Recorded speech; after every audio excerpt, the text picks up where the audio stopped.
continuando na análise do livro O que é o Espiritismo, nos cabe este terceiro diálogo, com o diálogo que Allan Kardec vai travar com o padre.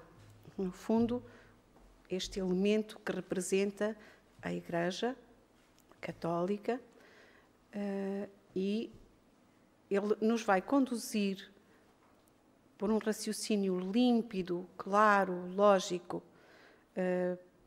a entendermos todas as obstruções que a Igreja coloca e toda a racionalidade que Kardec põe nas suas respostas.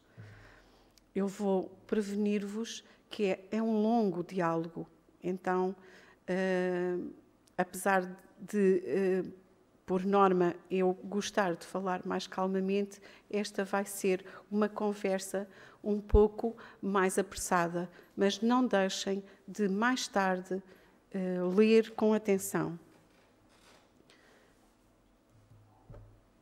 Kardec se põe perante o padre, dizendo-lhe que não tem intenção alguma de o converter às suas ideias. E é um facto que o Espiritismo não tem pretensão de nos converter, mas sim de nos esclarecer, de nos tirar dúvidas. E nós podemos conhecer o Espiritismo.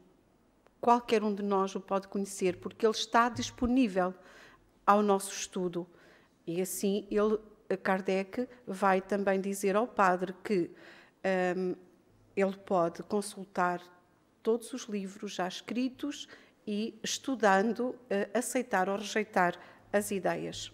O Espiritismo, no fundo, tem este fim de combater a incredulidade e as funestas consequências que nós temos quando não queremos. Tem ainda esta particularidade do Espiritismo, nos fornecer provas patentes da existência da alma e da vida futura. Então, o Espiritismo dirige-se àqueles que não creem ou que duvidam de tudo. Quem tem uma fé e quem se satisfaz nessa fé, com certeza não terá ainda necessidade do Espiritismo, não é? Porque está, no fundo, ambientado e bem, quem está bem.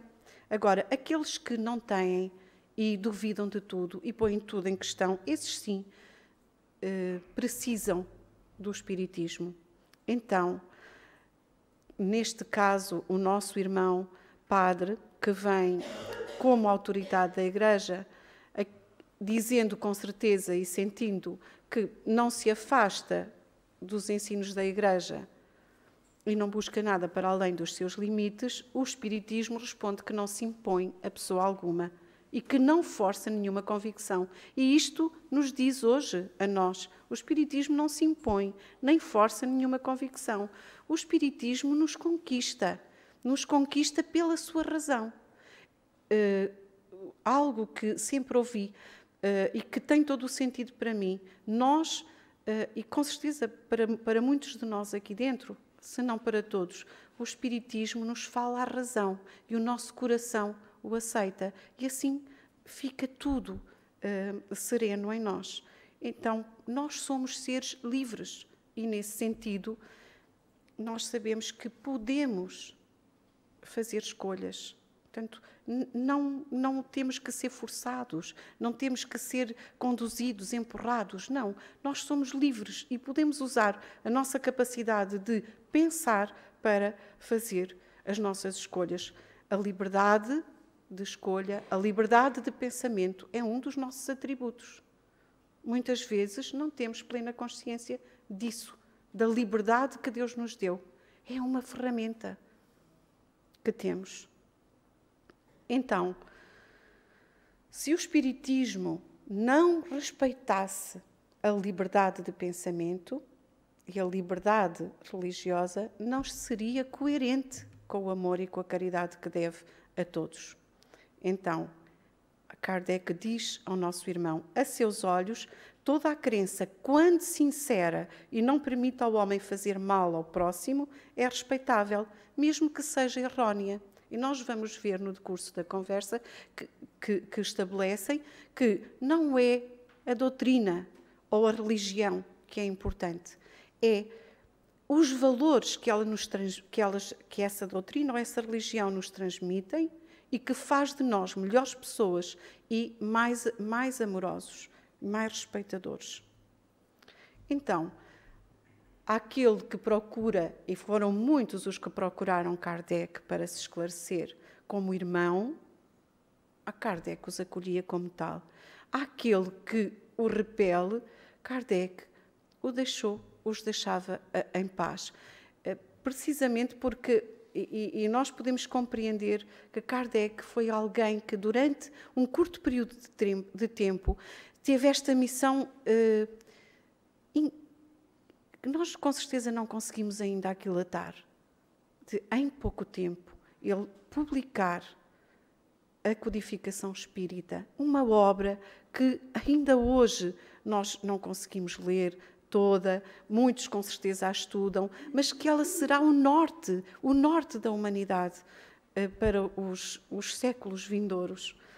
Então o Espiritismo não se impõe porque respeita a liberdade de consciência. E questiona o padre. Se a Igreja, vendo levantar-se uma nova doutrina, como viu, cujos princípios em consciência julga dever condenar, podeis contestar-lhe o direito de discuti-los e combatê-los, premunindo os fiéis contra o que ela considera um erro? Naturalmente que Kardec responde que de modo algum pode contestar o direito de discutir, de analisar. É um direito que nós também temos. Qualquer um de nós que abraçou o Espiritismo ou quer estudar o Espiritismo é livre de estudar qualquer outra doutrina. É livre de escolher, é livre de analisar. Então, se nós queremos ter essa liberdade de ler e de estudar, também as outras igrejas, as outras religiões, aparecendo uma nova, a vão estudar. Portanto, não há problema algum de analisar e de discutir. O problema é que a Igreja ultrapassou em muito essa questão da discussão e a injúria e a calúnia transbordou por toda a parte. E os princípios da doutrina foram sempre indigna e perseverantemente desfigurados. E nós sabemos que ainda hoje temos muita confusão em nós para analisar com racionalidade, com liberdade, o facto de estarmos aqui, o facto de querermos seguir a doutrina dos espíritos. Os espíritas foram, então, na altura, qualificados de inimigos da sociedade e da ordem pública. Foram anatematizados e rejeitados pela Igreja sobre o pretexto, inclusive, de ser melhor ser incrédulo do que crer sem Deus e na alma pelos ensinos do Espiritismo. Então, de facto, não foi uma simples discussão e análise. Foram coisas mais profundas, anátemas mais profundos de rejeição a que foram sujeitos os espíritos. Diz então o padre: todo homem sensato deplora esses excessos, mas a Igreja não pode ser responsável pelos abusos cometidos por alguns dos seus membros pouco esclarecidos. Acontece, meus irmãos, que não são só os membros, ou não foram só, e não são os membros pouco esclarecidos. Kardec lembra a este padre, a este ministro da Igreja, que o bispo de Argel não é pouco esclarecido, ou o bispo de Barcelona não é pouco esclarecido. Então, a autoridade superior eclesiástica tinha todo o poder para agir sobre os seus subordinados e não o fez. Então, se as autoridades da Igreja toleraram, patrocinaram e não se opuseram, é porque aprovaram tudo aquilo que foi dito contra irmãos que, em liberdade e em honestidade, abraçaram uma outra forma de pensar e de sentir. Um livre pensador questiona desta forma: há pouco proclamaste a liberdade de pensamento e de consciência e declarastes que toda a crença sincera é respeitável. O materialismo é uma crença como outra qualquer. Por que negar-lhe a liberdade que concedeis a todas as outras? E Kardec teve que reforçar de novo: certamente cada um de nós é livre para crer e no que quiser ou não crer em coisa alguma. E volta a reiterar que seria com certeza o primeiro a estar contra qualquer perseguição, fosse a quem fosse. Mas lembra que não é contra aqueles que individualmente são materialistas, mas contra esta doutrina. Porque o materialismo, se se alastrasse socialmente, seria de facto muito mau para nós. A crença de que tudo acaba depois com o homem, depois da morte, é muito penosa para nós.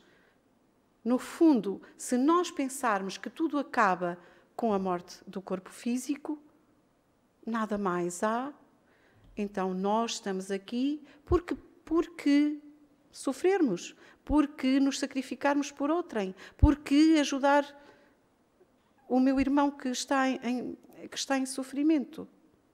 Nada teria sentido mais. Se isto se alastrasse, nós seríamos uma humanidade desorientada e perdida.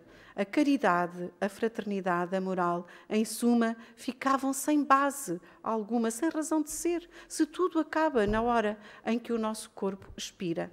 A negação do futuro, a simples dúvida sobre outra vida, são os maiores estimulantes do egoísmo.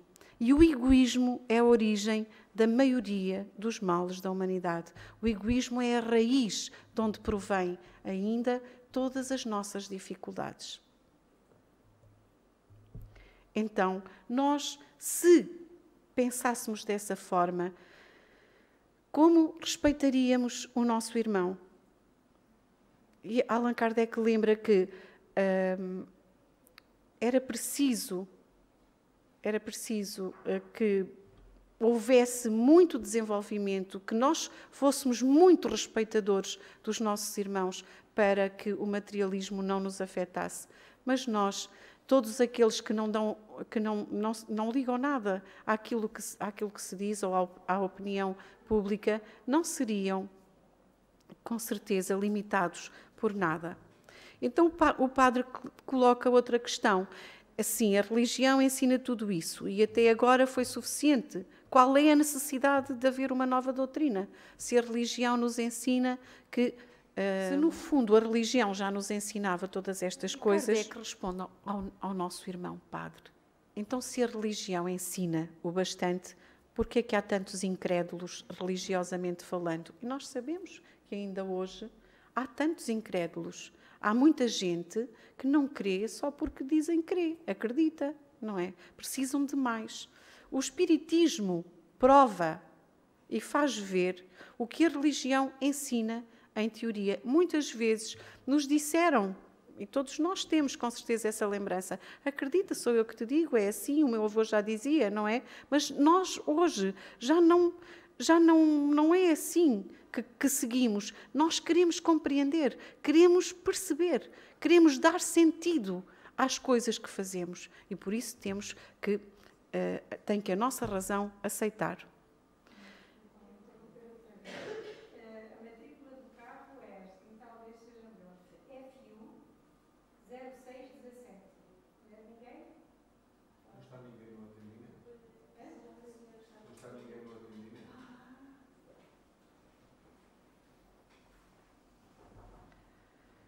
E então, continua, os espíritos só se manifestam com o consentimento de Deus.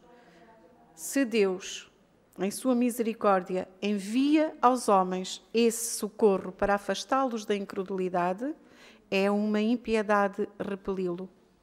Porque nós sabemos que todas as provas que o Espiritismo nos dá, elas vêm da voz dos Espíritos. Estamos a falar do Espiritismo.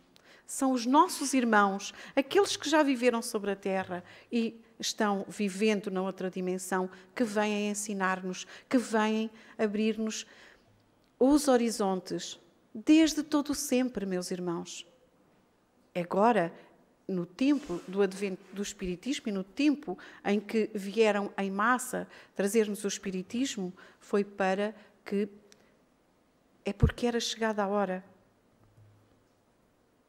Então, nos diz o Padre, não podeis, entretanto, contestar que o Espiritismo não está em todos os pontos de acordo com a religião. É algo de novo o Espiritismo. Então, Kardec lhe põe esta questão. Todas as religiões dirão a mesma coisa. Os protestantes, os judeus, os muçulmanos, tanto quanto os católicos. É algo de novo. É algo que os espíritos nos vêm trazer. É algo mais avançado. Então, todas as religiões dirão a mesma coisa. Mas os espíritos não vêm dizer nada que esteja errado. Proclamam um Deus único, soberanamente justo e bom. Dizem que o homem é livre e é responsável pelos seus atos e que será recompensado ou punido pelo bem ou pelo mal que houver feito. Colocam acima de todas as virtudes a caridade evangélica e indicam esta regra do Cristo, fazer aos outros como queremos que nos seja feito. E pergunta Kardec, não são estes os fundamentos da religião? O amor a Deus e ao próximo como a nós mesmos?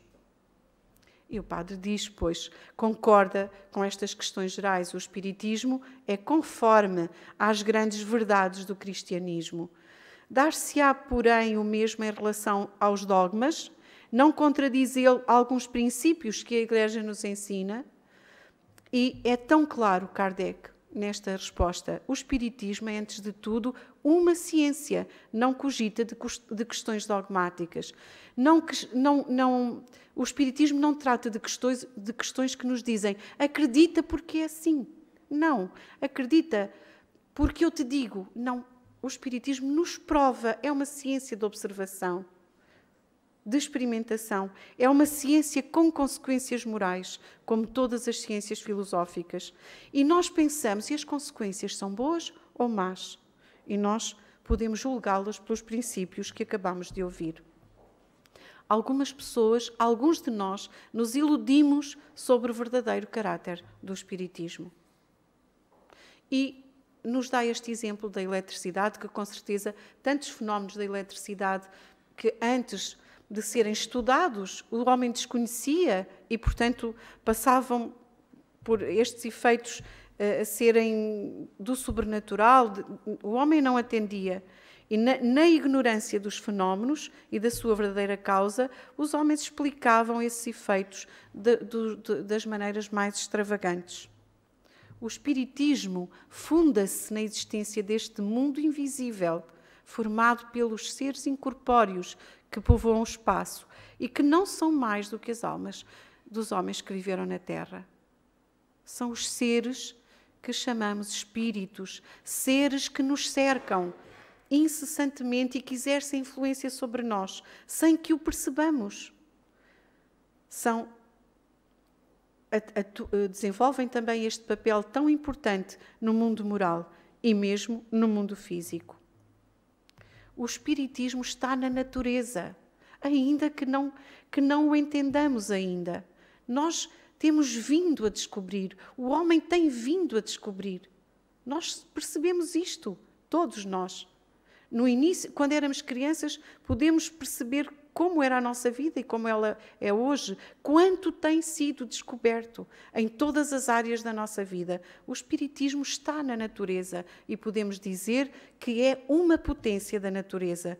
E os fenómenos que se produziram do mundo invisível para o mundo físico, produziram-se desde todos os tempos. E é por isso que em todos os povos há menção da comunicação dos espíritos. Então, o Espiritismo vem derramar luz sobre estas questões e o seu caráter é o de uma ciência, não o de uma religião. Nós sabemos que ciência e religião têm andado ou andaram muito tempo de costas voltadas, não pela magnificência de Deus, mas sim pela nossa ignorância. Nós somos filhos de Deus e tudo é criação de Deus, mas Deus espera pacientemente que nós atinjamos a razão e compreendamos.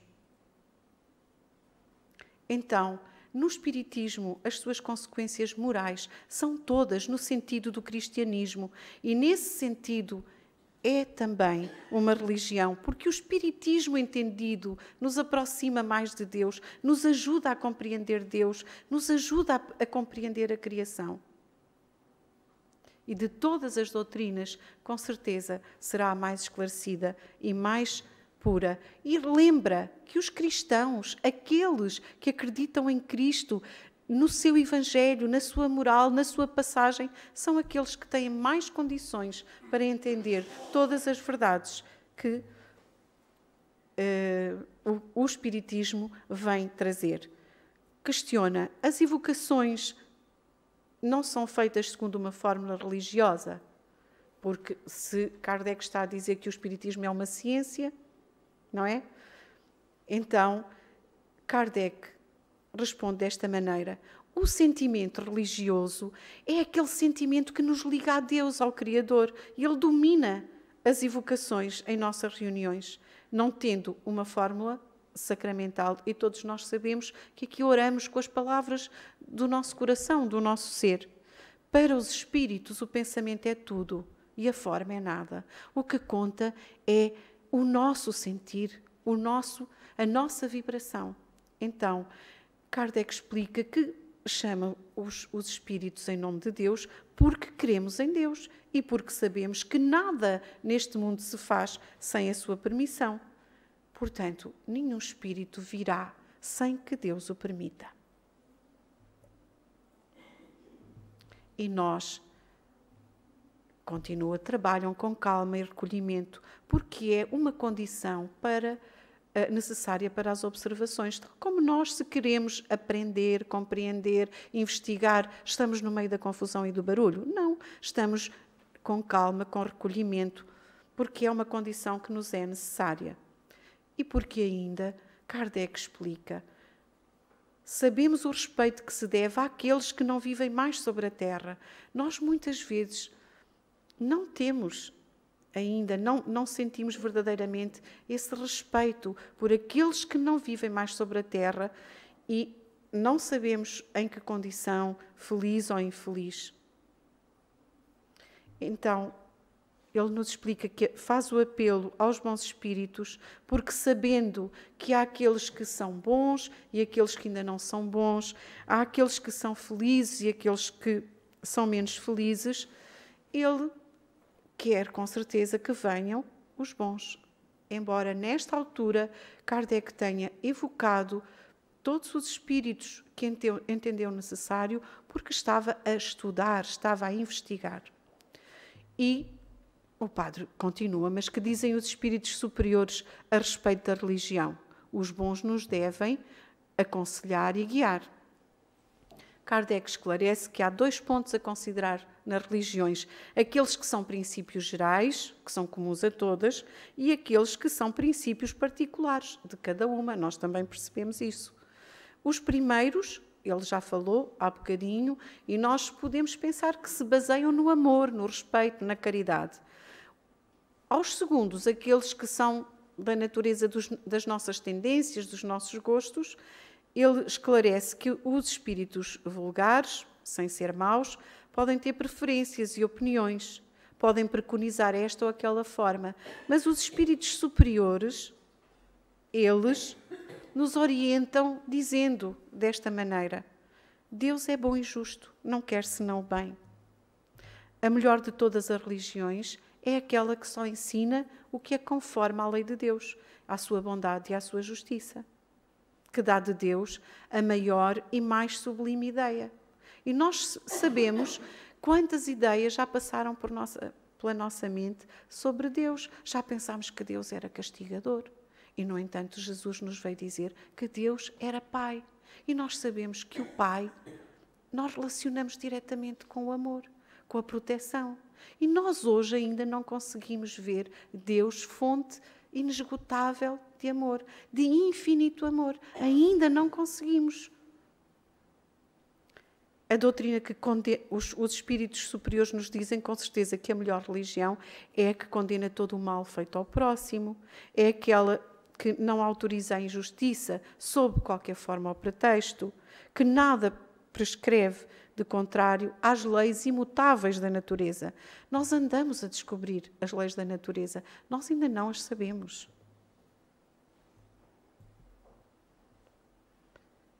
E recomenda: vede, julgai e escolhei. E continua o padre. Certos pontos da doutrina católica são contestados pelos espíritos que considerais superiores. Mesmo que esses princípios sejam erróneos, poderá tal crença ser prejudicial à salvação daqueles que, errando ou acertando, a consideram artigo de fé e a praticam? Então, apesar do espiritismo contestar e os espíritos superiores nos ensinarem que algumas das coisas que ensina a religião católica não estão corretas, aqueles que creem,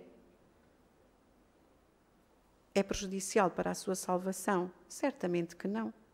Se nenhuma religião nos desviar da prática do bem, eu posso ainda estar aí e não compreender mais, mas se o meu coração é levado à prática do bem, eu um dia aprenderei a estar melhor, mas não estou errado. Deus iria castigar-me pelo facto de eu desconhecer? Não. Portanto, só é lesado quem, apesar de ser ensinado a fazer o bem, não o faz. Assim, o católico fervoroso, que escrupulosamente cumpre com os deveres do seu culto, não é censurado pelos espíritos? Não. Se isso é uma questão de consciência, se ele o faz com sinceridade. 1000 vezes sim, se for hipócrita, se só tiver piedade aparente. Então, os espíritos superiores, estes nossos irmãos que são encarregados, estão encarregados do progresso da humanidade, do nosso progresso, da nossa aprendizagem, declaram-se contra todos os abusos que podem retardar esse progresso. Jesus veio para nos ensinar, para que a sua mensagem ficasse gravada na terra e não mais a esquecêssemos. Os seus enviados vieram antes dele e continuam vindo depois dele. O Espiritismo veio para nos ajudar ao progresso e todos nós atingiremos a compreensão. A religião nem sempre esteve isenta de abusos. E que alguém nos diga os nossos erros não é atacar-nos, é chamar-nos à razão. Não é verdade? Quando os espíritos combatem o mal onde quer que ele se ache, tal como a nossa mãe, quando nos chama à razão porque estamos a fazer mal, é para mal nosso ou é para nos ajudar a ver melhor? Não é para atacar, é para finalmente atingirmos a compreensão dos seres que somos e da nossa vida. Então, continua o nosso irmão padre.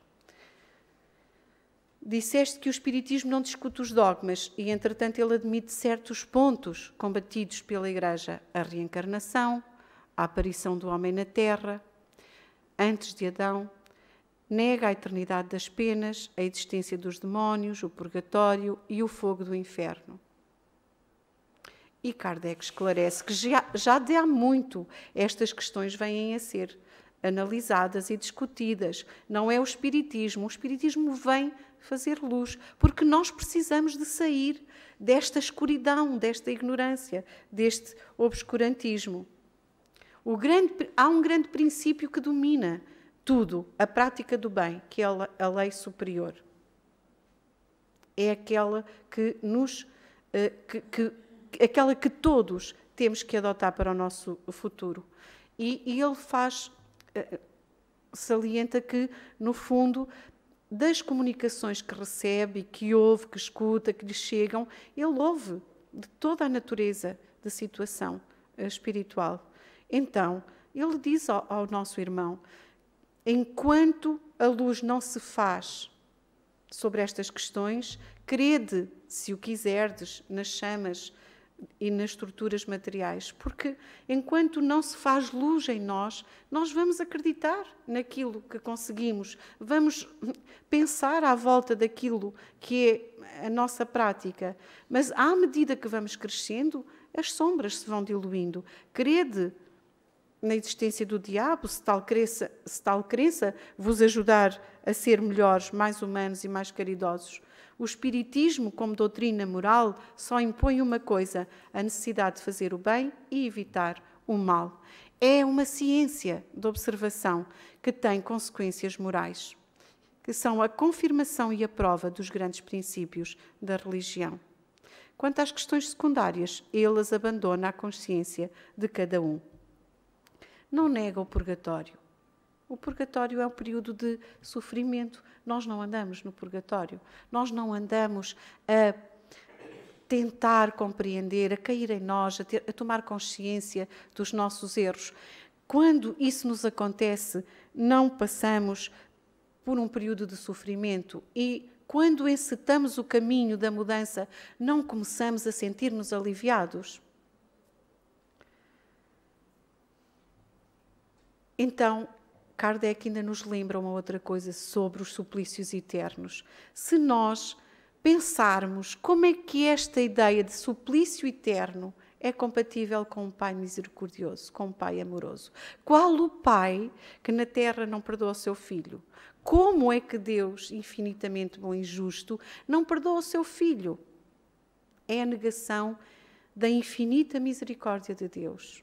Nós compreendemos que, à medida que nós compreendemos o mal que vamos fazendo, nós vamos melhorando. A duração do castigo é subordinada ao melhoramento do espírito. E o que Deus exige para pôr fim aos nossos sofrimentos é que nos arrependamos, é que façamos a expiação da nossa falta, porque nós sabemos que criamos um débito e quando temos um débito vamos pagar a conta e que reparamos. Então, em uma palavra, um melhoramento sério e efetivo e uma volta sincera ao bem. Somos nós que somos os árbitros da nossa sorte. Somos nós que, com a nossa liberdade, com a nossa inteligência, no fundo, com a nossa razão, vamos usando o nosso livre-arbítrio. A pena é então subordinada ao nosso arrependimento.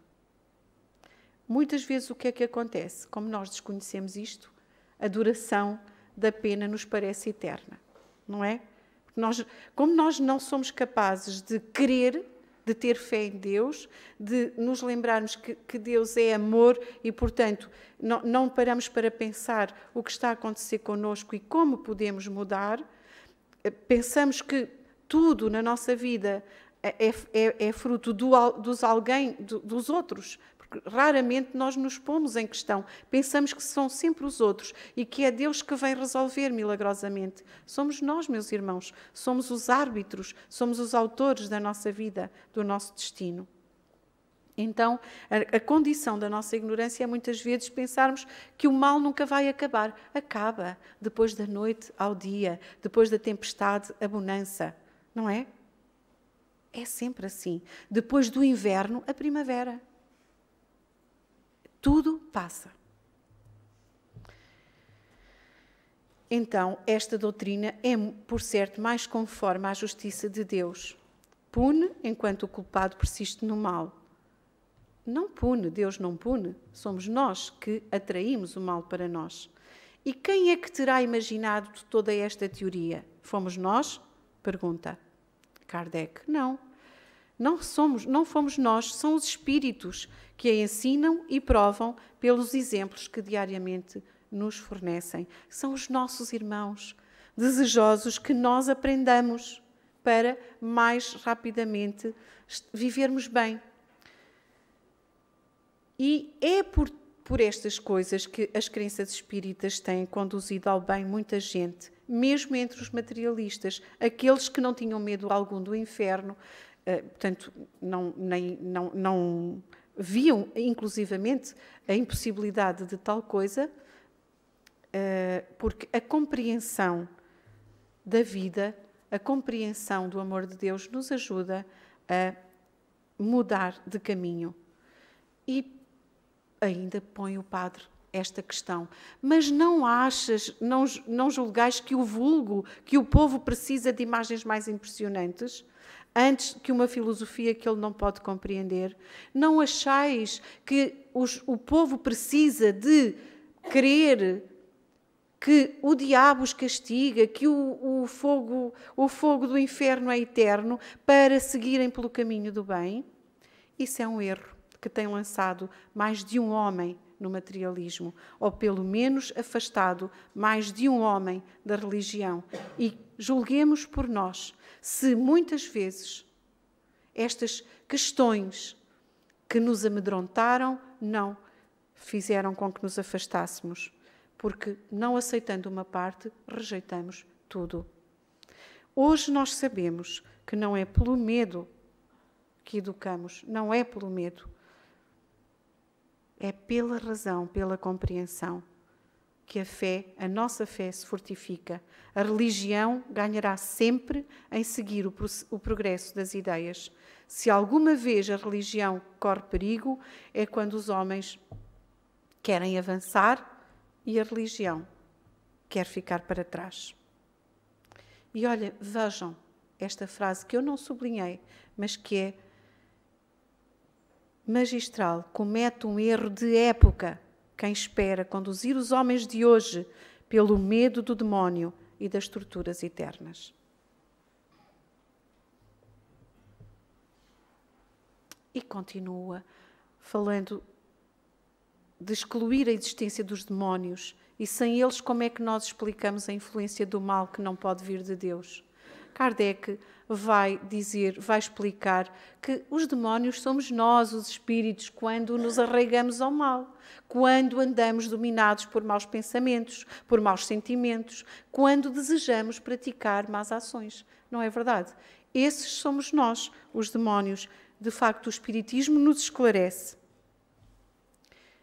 Não há demónios, os demónios não são seres à parte, mas nós, nem há ninguém eternamente vocacionado para fazer o mal. Deus não criaria nenhum filho vocacionado para o mal. Nós vamos percorrendo todos esse caminho do átomo até ao arcanjo.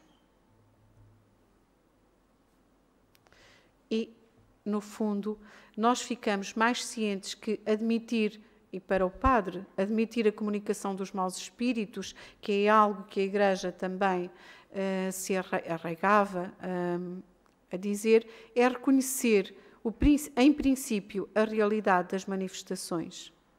Mas, se comunicam os maus espíritos, no fundo, é sempre por vontade de Deus. E Deus nos privaria das comunicações dos bons espíritos? É possível que Deus só permitisse que viessem comunicar connosco os maus espíritos? Naturalmente que não. A Bíblia, o Evangelho, os padres da Igreja reconhecem perfeitamente a possibilidade das comunicações com o mundo invisível. E desse mundo não estão excluídos os bons. Porque, pois, havemos hoje de excluí-los? No fundo, a Igreja sabe, desde sempre, que é possível comunicar com o mundo invisível. Nós temos santos, e os santos sempre, não é? A Igreja tem os seus santos e os carismáticos nos dias de hoje, e sabe-se, chama de outra forma, chama, mas um dia todos compreenderemos. E todos falaremos a mesma linguagem, uma vez que todos somos filhos de Deus. E esta ideia do diabo, do demónio, de Satã, é algo que nós utilizamos lá longe. E nós hoje temos que usar a nossa inteligência e todas as informações luminosas que nos são dadas pelos Espíritos. vem ainda questionar sobre a proibição das comunicações dos espíritos no Evangelho e por Moisés. Kardec esclarece: não há nos Evangelhos qualquer referência a proibições de comunicação, pelo contrário. Todos os que conhecem bem o Evangelho podem ver no Antigo Testamento e no Novo Testamento quantas comunicações, quantas vezes os Espíritos comunicaram a todos os profetas, em tantas situações.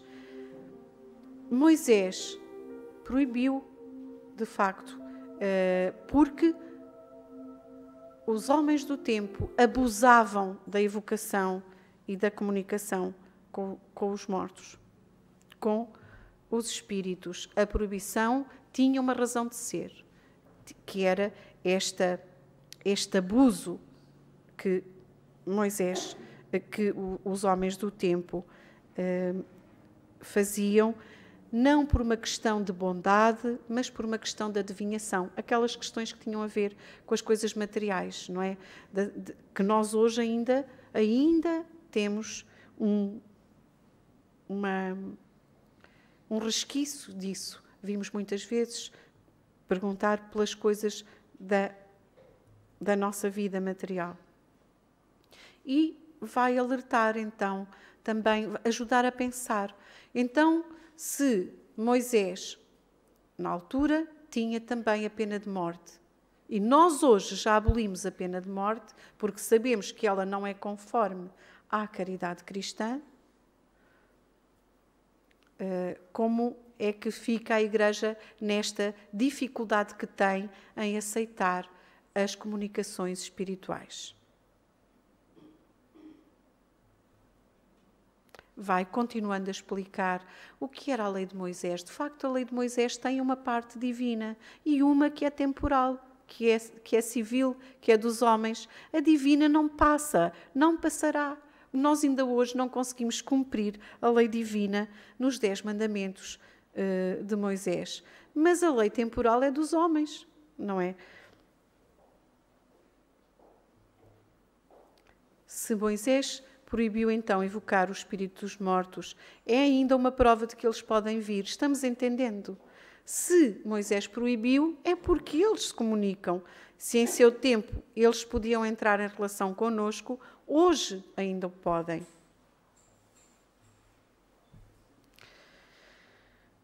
Podemos perceber que é longa este colóquio. É difícil, por muito que queira chegar ao fim. Eu recomendo que possam ir ler o final, se for possível agendar de outra forma, o que é muito difícil para nós, uma vez que os calendários estão todos programados. Esta é de facto uma conversa muito longa. Ainda ela poderá vir de novo aqui, mas Kardec, de uma forma metódica, racional, claríssima, nos ajuda a compreender todos os impedimentos que a Igreja Católica nos coloca, que não têm razão de ser. Deus é só um. Se os espíritos se comunicam, é por sua vontade. Se os espíritos nos vêm ensinar, esclarecer e ajudar, é por vontade de Deus. E o espiritismo tem, de facto, esse cunho, essa marca de Jesus, quando nos disse que ia para nos preparar o lugar, mas nos enviaria o Consolador, o Espírito de verdade, que nos lembraria o que Ele nos disse e nos viria ensinar aquilo que à altura não podíamos compreender. Queridos irmãos, não deixem de ler toda esta conversa até ao fim. E agora, pedindo desculpa, mas humanamente era impossível, vamos passar para a hora do passe.